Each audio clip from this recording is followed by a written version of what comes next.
Hey, what's up guys? James from Junkyard Fox. Thank you so much for joining us on another exciting adventure. And as you can see right behind me, today we're going to be making a primitive desert shelter. So you see a lot of these videos on YouTube about making a really cool bushcraft shelter, and they're nice and pretty. But all those videos are, in some wilderness that has, a forest and has a ton of resources. There's very few videos on a desert shelter. And the desert can be very hostile and very intimidating, but if you know what you're looking for, you can fashion a shelter. So that's what we're going to elaborate today. So thank you for joining us. Let's get started.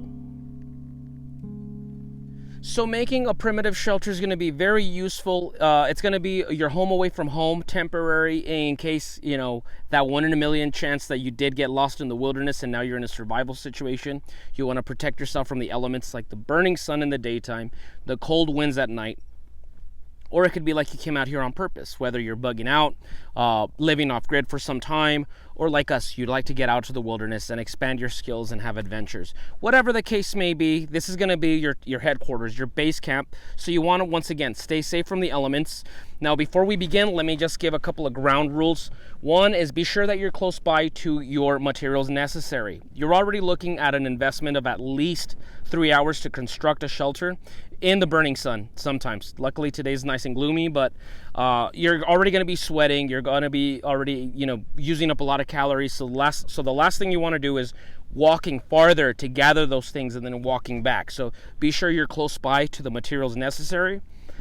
Second, make sure you're not, setting up a shelter somewhere where it's kind of low, like a dry creek bed where, you're nice and dry when you make it and then you're sleeping, and before you know it, you could get hit by a flash flood, or at the very least, a puddle starts getting there, and before you know it, you're wet, your gear's wet, and you're shivering. So be careful with that. And the last thing is there is no shortage of thorns and stickers here in the desert, so look for a place that's relatively free from those things, relatively. Stay away from places that have a high concentration of tumbleweeds and stuff, because the winds will move them across. So be careful with that. And the last thing, this is not very likely, but if you were close to a source of water, that would be exceptional. Very unlikely, but if you find one, go ahead and camp around that area. So as always, I carry with me a haversack with a few essentials, and here are some stuff I brought in there. First things first, the MVPs of this video are going to be some sturdy leather gloves. Like I said earlier, there's a ton of spines and stickers and stuff out here, sharp rocks, so this is going to save you a ton of heartache. If you don't have them, you're SOL. You could just do without them and go a little slower, but these are going to make things going a little bit more efficient and save you a ton of pain. So these are the main usage right here. Second from this, I'm going to be using a small folding saw. I'm not going to use it a lot, but it will be very useful in certain times.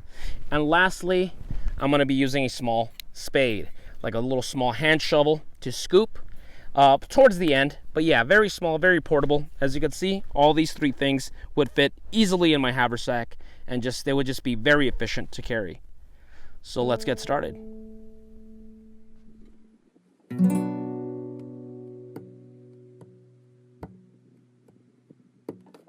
Okay folks, so what we're looking for is the yucca plant. This plant right here, you have seen the uses of it many times in our videos, from making soap with it, cordage, to a food source. And today we're focusing on this large stalk. And notice this one's bigger than the rest. We want the largest, thickest stalk, at least 3 of them, because they're going to be bearing the majority of the weight of your shelter. And this one looks pretty good. You want to avoid these gray ones because they're very brittle. This whitish cream colored one is relatively young, so I'm going to pull it down. Now just be careful with these needles. They will cut you, so watch your hands, watch your eyes. If you have gloves, you're going to be very glad you have them. And I'm going to reach in there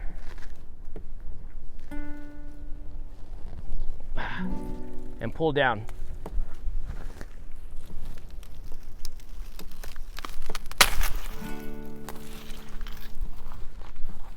And this is what we're after.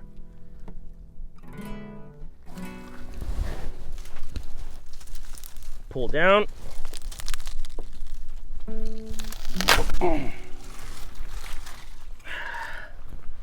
And this is what we want.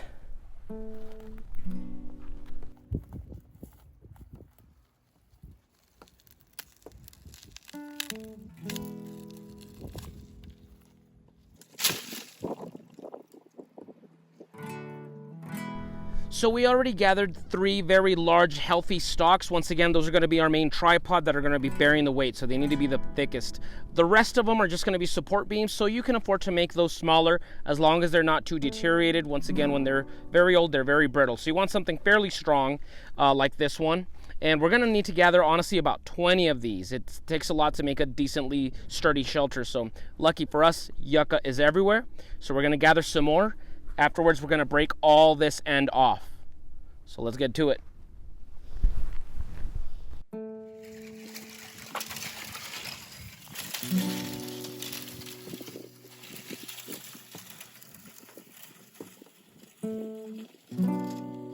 So now it's time to get rid of all this stuff up here. Now you can go the old-fashioned route and just, which is fine, but it's just very time consuming because we have a ton of these stalks. So you can find yourself a post or a tree like this mesquite right here.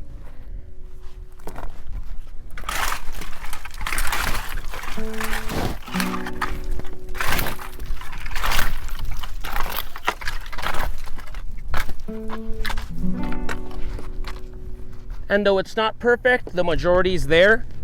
And also be sure to watch out for these spikes at the bottom. These are very painful. So make sure you remove those as well. And yeah, pretty decent. So let's start getting rid of the rest of them.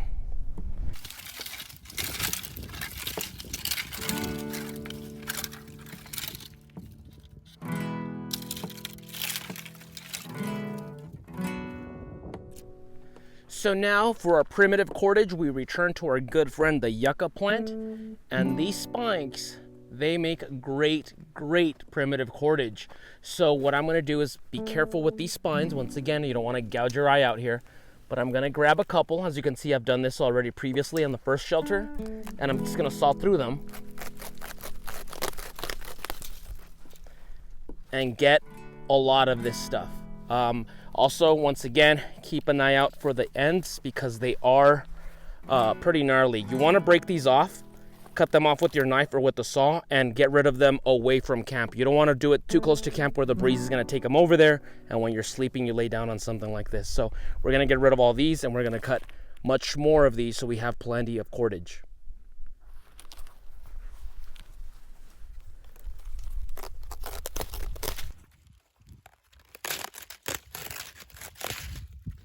So I have selected the 3 thickest, strongest yucca so they can make the tripod for the foundation of my building. I also have primitive cordage from yucca spikes here.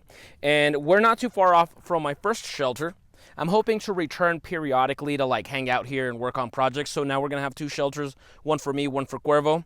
And one thing I forgot to mention earlier, guys, is I want to face my shelter east. This is just a personal choice. Maybe you don't want to, but the sun rises from that direction. So in the morning, you're going to get those warming rays.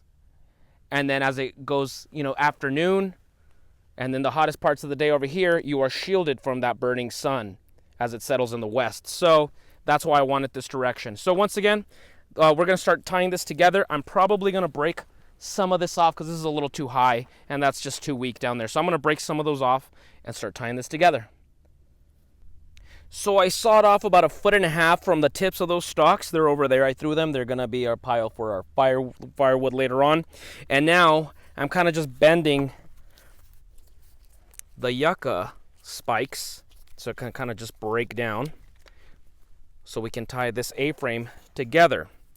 Now, I'm not going to lie to you. I'm not very good at making knots. I'm actually atrocious at it. So what I do is just tie this like crazy. So just an overhand knot and just tighten it up tightly and tighten it up again. And I'm gonna honestly do this several times. And you can break down these stalks as well. So just to demonstrate, you can take off a piece.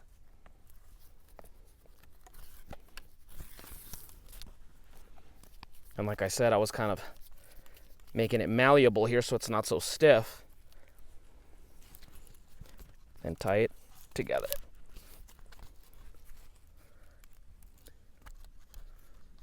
Now, if you're much better at knots than me, you're going to be far more efficient at this part. I'm not very good. So, yeah, I try to tie it up as much as I can, and then whatever I can't, I kind of just try to tangle in there. So as the cordage, the yucca dries, it hardens in that pose.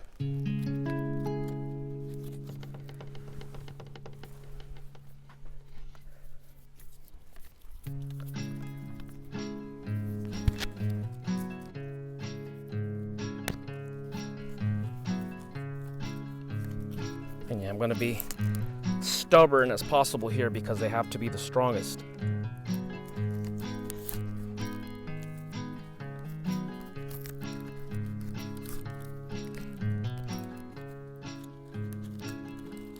And then, like I said, kind of just tangle it in there, weave it in together. Also, I did kind of, the ground is a little loose, so I kind of dug these in there so they're not sliding around as weight starts to accumulate at the top. And now we're going to tie this one to these.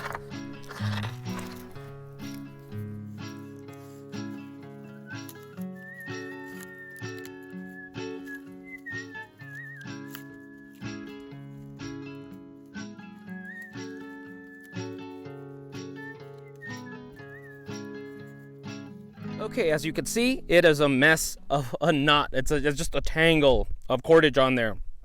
Like I said, I'm not very good at knots, but just yucca's very strong, so I just tied it over and over, and I used about 5 stalks worth, yucca spikes worth of cordage, and it's all knotted together, so as it dries, it's going to stay there. Yucca's very stubborn, so that's going to work to our advantage. And now we're going to start doing this down the road. So the way I like to view it is this is the spine of your shelter, this main one. Obviously the backbone of your shelter, and these are the ribs. So we're making the rib cage. And now as the shape is starting to take place, the shelter's starting to take shape. Now we're able to tell where we can break off these stalks so they're not too long. So we're gonna shorten these out so they're kind of complementing these as they get smaller, tapering off.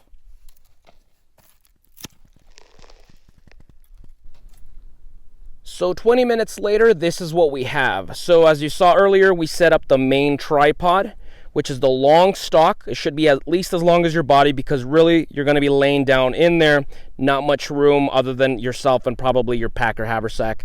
Then the supporting beams are going to get shorter. And then they're going to get shorter and shorter and shorter. And we got the ribs lashed up. One thing I did improvise this time is I said earlier that the ends of the stalks that I broke off that we can use for firewood, which you can do, or I decided to improvise this time and kind of collect them and stack them at the end right here. And then of course we're going to weave some creosote and dead grass on there to kind of keep that collected, and I think that'll protect this end. So first time I'm doing that, and yeah, you can see that all these are lashed together. As I said earlier, they're not the prettiest, but they will hold. So now from here, what we got to do is start picking out some more stalks, and we're going to start making the diagonal support beams going this way, going horizontal. And we want to have about 5 or 6 of them, and then go on the other side and do the other 5 or 6.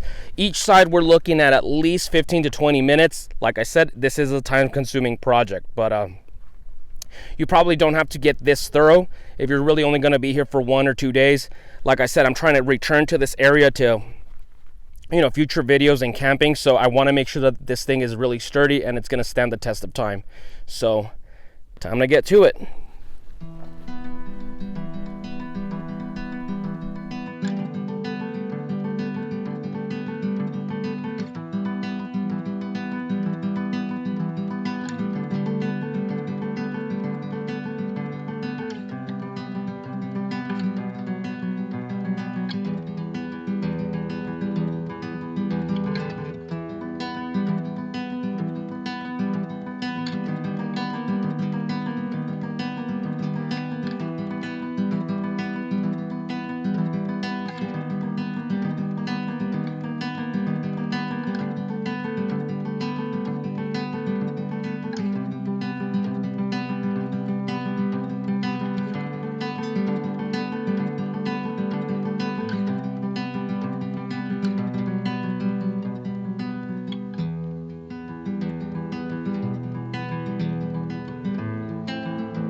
So 40 minutes later, we are done with the framework. Just take a look at this beauty. Now, keep in mind that these are organic materials. It's not going to be, uniform standard pieces of building material like 2x4s. So some will curl, some will be shorter than others. You just got to improvise. It doesn't have to be perfect. This isn't a perfect permanent home.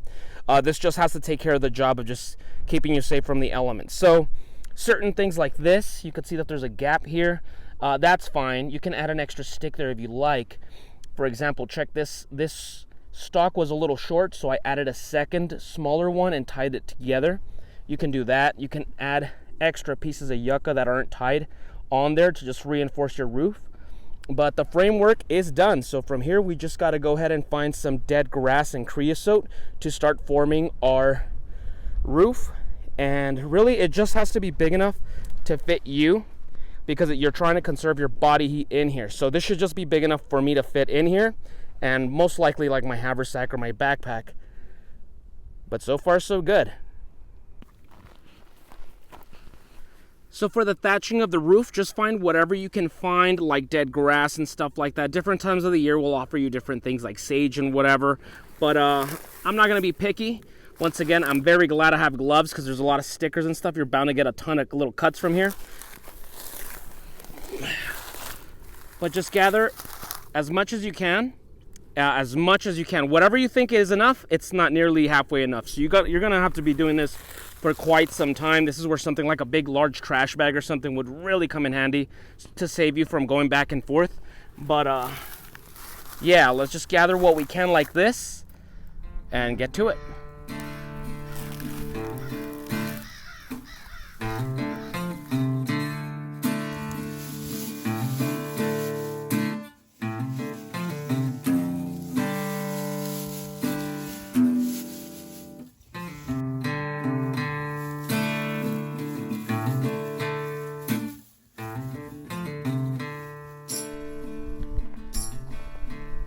So since we're adding debris like dead grass to the top of the roof of our shelter, obviously the winds can just come and just knock it all off. So what I'm going to do is I'm going to gather a couple of the branches from this creosote plant. And as you can see behind me, this thing is just abundant. And what I'm going to do is I'm going to get a couple of branches to weave in between the framework and in between the grass, so it can kind of tangle it on there, so it makes it more difficult for the wind to knock it off.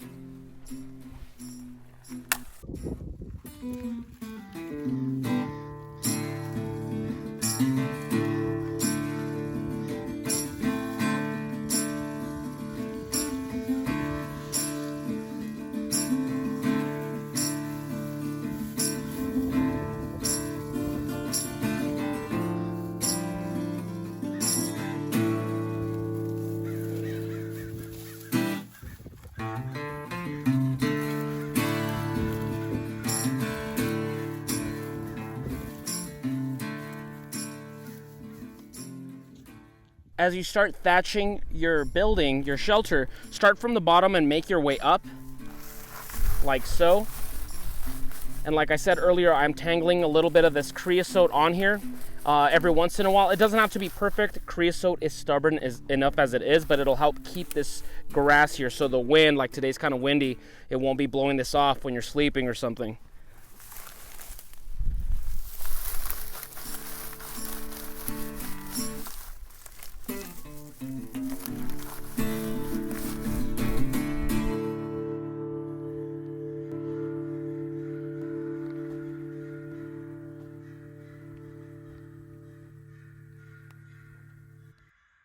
So the thatching is already done.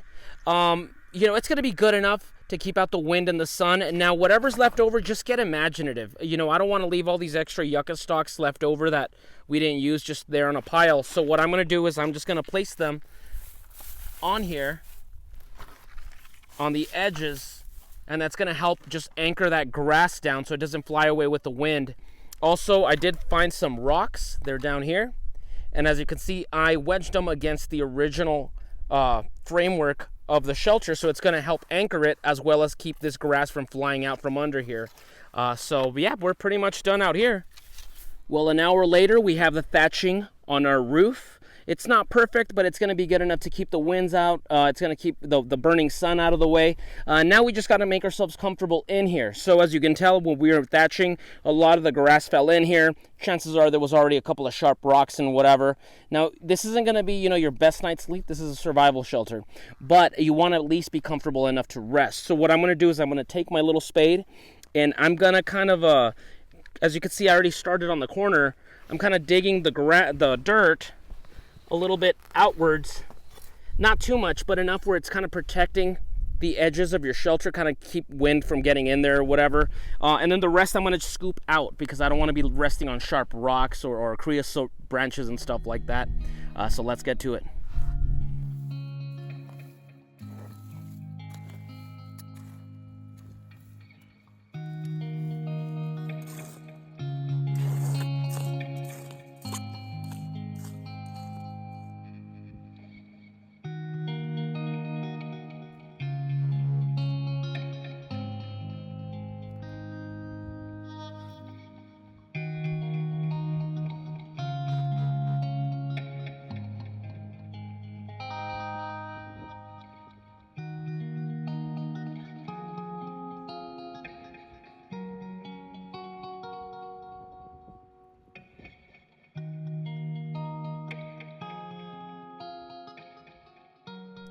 So 5 hours later, here is our finished project. So all this stuff, as you saw earlier, it's all abundant out here, whether it's creosote, dead grass, yucca stalks, yucca spikes, rocks, all that stuff is abundant out here. It's just a lot of elbow grease to gather it and then bring it over here and then set up your shelter, but it is possible. Now this, once again, is going to protect you from the burning sun, the cold winds, the sandstorms, all that stuff. One thing I would suggest, we are running out of time. The sun is about to set in like 20 minutes, so it'll be a future video, but down here, the floor is going to suck away your heat. You're going to get cold. You might be uncomfortable because of sharp rocks and stuff. So if you have extra time on your hands, I would suggest to gather a lot more dead grass and then kind of just make a bedding. Just kind of make a bedding so it can kind of get you off that ground and make you somewhat comfortable. It's a survival shelter, not the Hilton, okay? So you're still going to be roughing it, but at least it's going to get you a little bit off that ground and keep you a little bit more comfortable. One note with that, though, is if you are going to make bedding and you are planning to return and stay here again, say a week later, 2 weeks later, be sure to remove that bedding, because out here, especially during summertime, you're not the only creature seeking shelter from the elements. There could be rattlesnakes, tarantulas, scorpions, all that stuff, rodents in here, and you might have a roommate and not even know it. So I would suggest, just if you plan to return here, for a hobby, like we do, is remove all that bedding, and I would probably just put it at the top, like keep adding thatching to your shelter and then replace it with new stuff. That's just me. One last thought to leave you guys with is this was a very fun project, a first for Junkyard Fox, making a primitive shelter. However, like I said earlier, it took about easily 5 hours. I mean, granted, we're going extra thorough because we want to make it extra sturdy, but that's a very expensive project when you're thinking about water and calories and all that stuff. We are just cooked out here right now. So realistically, my truck is about a quarter mile down south, and in there I have a tent, wool blankets, sleeping bags, tarps. I mean, if I really was stranded out here, just setting up my tent or gathering my tripod, my ridge pole from yucca, and then setting up a tarp, I could have that up in 15 minutes and it would have just saved me hours of labor, and thirst and all this stuff. So keep that in mind. These are fun projects, but stay prepared. And that's about it for us, guys. So thank you for joining us once again on another first for Junkyard Fox, making a primitive shelter. I hope you enjoyed it. We had a lot of fun making this video. If you have any questions, comments, suggestions, go ahead and chime on down below and give us a like if you enjoyed it. And we'll see you guys next week with another video. Now go outside and get your boots dirty.